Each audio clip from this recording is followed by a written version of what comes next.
Police station વિસ્તારમાં 2003માં એક લૂંટ વિથ રેપનો ગુનો દાખલ થયેલો હતો. એ સિવાય બીજા પણ લૂંટ અને ધડના જે ગુનાઓ દાખલ થયેલા હતા એમાં મેઇન 4 આરોપી હતા. 4માંથી જે તે સમયે 2 આરોપી પકડાઈ ગયો હતો. એક આરોપી જે છેલ્લા 26 વર્ષથી નાસ્તો ફરતો હતો, જેનું નામ છે સુનિલ ઝુમરે કાળે, જેની ઉંમર આશરે 55 વર્ષની આસપાસ છે, જે પાંચવા ગામ तहसील थाना तासगांव डिस्ट्रिक्ट सांगली महाराष्ट्र का रहने वाला है. પહેલાં બહુ વર્ષો પહેલાં જ્યારે આ 2003માં ગુનો બન્યો ત્યારે એ પર્વત પાટિયાના વિસ્તારમાં છૂટી મોટી મજૂરી કરી અને રહેતો હતો. ત્યાં એક જે ખેતર હતું એ ખેતરમાં જે કાચું મકાન હતું એ મકાનને પગ મારી અને તોડી અંદર પ્રવેશી બળાત્કાર કરી અને લૂંટ કરેલ હતી અને એના જે હસબન્ડ છે એને પણ એને મારામારી કરેલી હતી.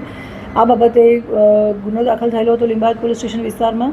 4 આરોપી હતા, એમાંથી 2 પકડાઈ ગયા છે અને જે 2 બાકી હતા એમાંથી એક આજે છે સુનિલ ઝુમરે કાળે.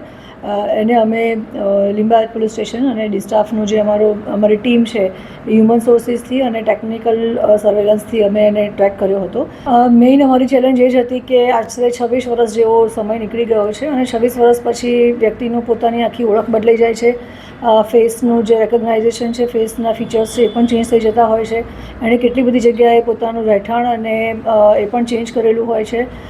તો એ અમારી રોજની 120 કલાકની મહેનત, એવી રીતે 1-1.5 મહિનાની મહેનત અમારે ઓછામાં ઓછા 1000 થી 2000 કલાક અમે આપીએ ત્યારે અમને આ રિઝલ્ટ મળતું હોય છે.